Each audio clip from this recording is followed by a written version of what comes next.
తాకట్లో ఉన్న మీ బంగారాన్ని విడిపించి ఆ రోజు ఆన్లైన్ రేటుకి కొంటాం. Sharma gold company.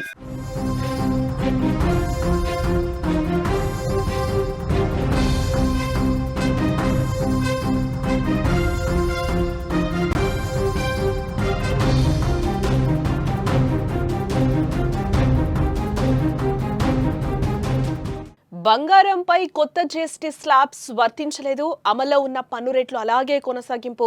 బంగారం, వెండి విలువపై 3% జీఎస్టీ, ఆభరణాల తయారీ ఛార్జీలపై 5% జీఎస్టీ. నేడు బంగారం ధరలు కూడా పెరిగినట్లుగా తెలుస్తోంది. నిన్న జరిగిన 56వ జీఎస్టీ కౌన్సిల్ సమావేశం తర్వాత కీలక నిర్ణయాలు తీసుకున్నారు.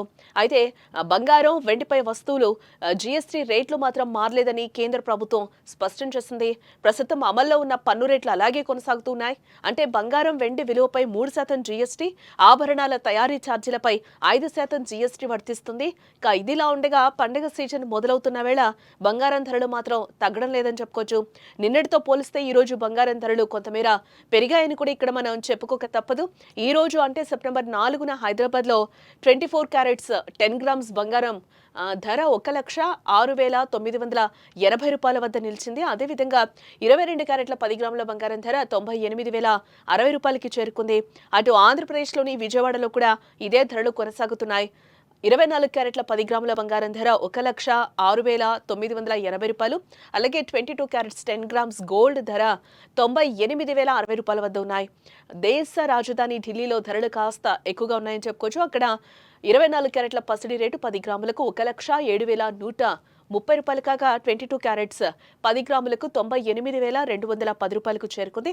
మొత్తానికి పండుగ సీజన్ మొదలవుతున్న వేళ ధరలు పెరుగుతున్నప్పటికీ కూడా జీఎస్టీ రేట్లలో మార్పు లేకపోవడం వినియోగదారులకు కొంత ఊరటనిస్తోందని చెప్పుకోవచ్చు. పసిడి ప్రేమికులు, కొనుగోలుదారులు వేచి చూసే ధోరణిలో ఉన్నారు. బంగారంతో పాటు వెండి ధరలు కూడా నిన్నటితో పోలిస్తే పెరిగాయని చెప్పుకోవాలి. హైదరాబాద్, విజయవాడలో వెండి కేజీకి 1,37,100కి చేరుకోగా ఢిల్లీలో కేజీ వెండి ధర 1,27,100 రూపాయల వద్ద ఉంది. ఇవి కూడా ఆల్ టైమ్ గరిష్టానికి చేరుకుంటూ ఉన్నాయి. మొత్తానికి ధరల పెరుగుదల పసిడి మార్కెట్ కు కొత్త సవాళ్లను విసురుతోందని చెప్పుకోవచ్చు. అయితే రానున్న రోజుల్లో ఈ ధరలు ఏ విధంగా ఉంటాయో కూడా మనం చూడాల్సిన అవసరం ఎంతైనా ఉంది. మొత్తానికి జీఎస్టీ స్లాబ్స్ మారినప్పటికీ కూడా భారత్ లో బంగారం ధరలకు రెక్కలొచ్చాయి. రోజు రోజుకు రికార్డులను తిరగరాస్తూ ఆకాశాన్ని అంటుతుందని చెప్పుకోవచ్చు బంగారం. అటు జీఎస్టీ కౌన్సిల్ సమావేశం తర్వాత కూడా పసిడి రేట్లలో మార్పు అయితే రాలేదని చెప్పుకోవాలి. కానీ అంతర్జాతీయంగా బంగారం ధరలు మాత్రం దూసుకెళ్తున్నాయి. భౌగోళిక, రాజకీయ అనిశ్చితులు, అలాగే రూపాయి విలువ క్షీణించడం వంటి అనేక కారణాల వల్ల బంగారం ధరలు ఆల్ టైమ్ గరిష్టానికి చేరుకున్నాయి. దీనికి తోడు పెట్టుబడిదారులు సురక్షితమైన పెట్టుబడుల వైపు మొగ్గు చూపడంతో భారత్లో బంగారం డిమాండ్ బాగా పెరిగిందని కూడా చెప్పుకోవచ్చు.